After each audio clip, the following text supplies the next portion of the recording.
ప్రసాద్. నేను Republican party of India south India Kakinada Rangaraya medical కళాశాలలో ఒక దళిత డాక్టర్ ఉమా మహేశ్వరరావు గారిని ఒక బాధ్యత గల ఎమ్మెల్యే ఉండి అతి దారుణంగా రౌడీలో ప్రవర్తించినటువంటి ప్రవర్తన చూస్తే సర్వ సమాజం సిగ్గుపడే విధంగా ఉన్నది. ఒక బాధ్యత గల ఎమ్మెల్యే ఉండి ఒక అధికారిని మాట్లాడే విధానం మర్చిపోయి అతను రౌడీలో ప్రవర్తించారు. పంతమాల కుటుంబం అంటే మెట్ట ప్రాంతంలో పెద్ద పేరు. మరి అటువంటి కుటుంబంలో చెడబుట్టినటువంటి పంతం నానాజీని నిజంగా ఏం చేస్తే అతనికి బుద్ధి వస్తుంది అర్థం కాని పరిస్థితి. పంతమాలు అంటే వాళ్ళు ఎంతో పేరు పొందినటువంటి పంతవారి కుటుంబాలు. మరి అటువంటి కుటుంబంలో ఈ సీడ పురుగు కొద్దిమంది అనుసరులు వేసుకుని ఒక దళితులపై ఎంత దారుణంగా వ్యవహరించడాన్ని ఈరోజు రిపబ్లికన్ పార్టీ ఆఫ్ ఇండియా తరఫున మరియు దళిత సంఘాల తరఫున కూడా మేము చాలా తీవ్రంగా ఖండిస్తున్నాం. అతను చేసినటువంటి వ్యవహారాన్ని క్షమాపణ చెప్పితే సరిపోదు. వెంటనే పవన్ కళ్యాణ్ గారు స్పందించి అతన్ని పార్టీ నుండి తొలగించాలి. అలాగే గవర్నర్ గారు స్పందించి ఎమ్మెల్యే పదవిని బర్తరఫ్ చేయాలి. అతనిపై ఎస్సీ ఎస్టీ అట్రాసిటీ కేసు నమోదు చేయాలి. అతని అనుచరులపై కూడా చర్యలు తీసుకోవాలని చెప్పేసి మేము పెద్ద ఎత్తున నిరంతరం కూడా ఉద్యమం కొనసాగిస్తామని చెప్పి నేను హెచ్చరిస్తూ ఉన్నాను.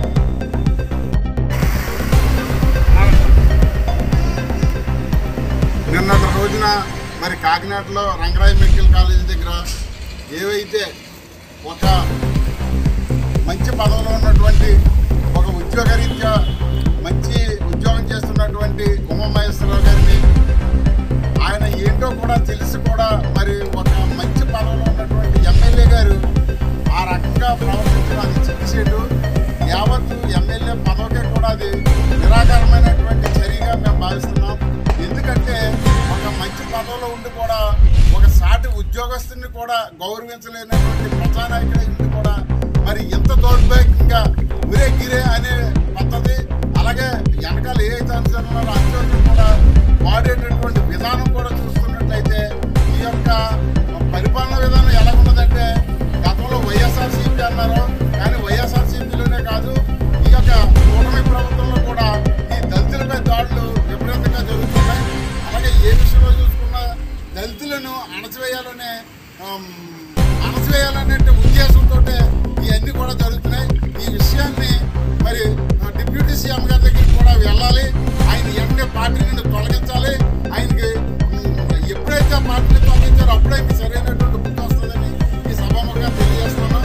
అంతేకాదు మరి దళితులపై ఒక ఫ్లెక్సీ కూడా అడ్డుగా ఉందని అక్కడ RRR రఘురామకృష్ణరాజు గారు కూడా మరి ఆ యొక్క తెలుసుండి కూడా ఒక ఎమ్మెల్యే కూడా మరి దాన్ని దారుణంగా చింపి తొక్కుపడేయడం అనేది చాలా ఏమైనటువంటి చర్య.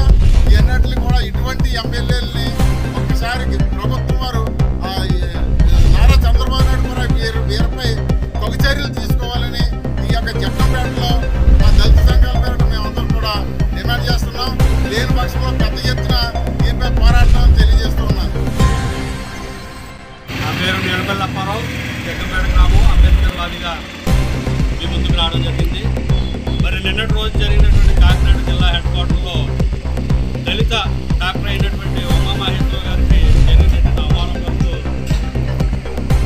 మీకు వివరించడానికి మీ ముందుకు రావడం జరిగింది.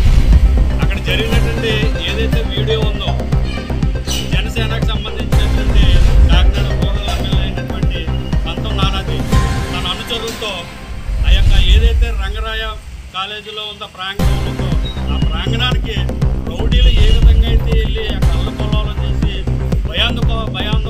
భయాందోళనకరంగా చేసే పరిస్థితులు ఒక ఎమ్మెల్యేగా పార్టీ పదవిలో ఉంటూ అధికార పార్టీలో ఉంటూ కూటమి పార్టీలో ఉంటూ మరి ఒక దళిత డాక్టర్ అయినటువంటి ఉమా మహేశ్వరరావు ఒక అధికారి మీద మరి దుర్భాషలాడి రకరకాల మాటలాడి మాస్క్ తీసేసి తోసేసి మరి చాలా చంద్రవందరంగా మరి అది చాలా కులవేపుతో చేశారని చెప్పేసి సందర్భంగా తెలియజేస్తూ మీరు మతోన్మాదంగా కుల మతోన్మాదంగా కాకుండా మీకు ఏదైతే కూటమి ప్రభుత్వంలో మీరు ఉన్నారో ప్రజలందరికీ న్యాయం చేసే పొజిషన్లో మీరు ఉన్నారు.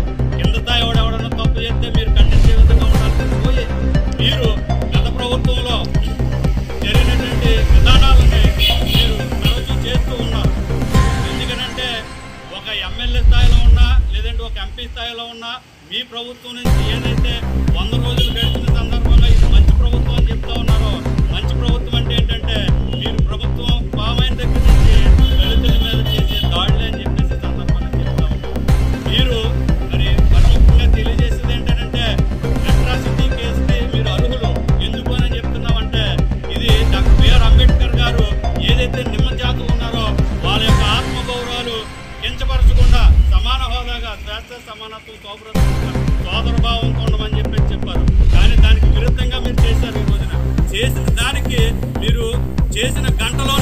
ఏదైతే మా యొక్క దళిత సంఘాలకు సంబంధించిన నాయకులు ఉన్నారో వాళ్ళందరూ కూడా కలెక్టర్ గారికి ఫిర్యాదు ఇవ్వడంతో చేతులు ముడుచుకుని తప్పు అయింది, నాకు కళ్ళు కనిపించక నేను తప్పు చేశానని చెప్పేసి తెలియజేస్తా ఉన్నారు. అంటే మీరు మరి తప్పు చేశానంటున్నారు, కళ్ళు కనిపించక, అంటే తల్లికి భార్యకి కూడా సంబంధం లేదా? మీరు గదిలోనూ చేసే పనికి మీరు బహిరంగంగా చాలా దుర్భాషలాడుతూ లంచం కొడక లంపి కొడక చంపేస్తానన్న మాటలు మరి మీరు ఏ విధంగా మాట్లాడారని చెప్పేసి సందర్భంగా తెలియజేస్తూ నేను ఒకటే చెప్తా ఉన్నాను. ఈ సందర్భంగా ఉమామహేశ్వర గారు డాక్టర్, దళిత డాక్టర్ ఎవరైతే ఉన్నారో మీరు సమాజంలో ఒక సెంటర్లో ఉండి లేదంటే ఒక ఆఫీసుల్లో ఉండి ఎక్కడైనా సరే మనల్ని ఎంత దారుణంగా కించపరిచి 4 గోళ్ల మధ్య నాకు క్షమాపణ చెప్పడానికి తయారవుతూ ఉన్నారు.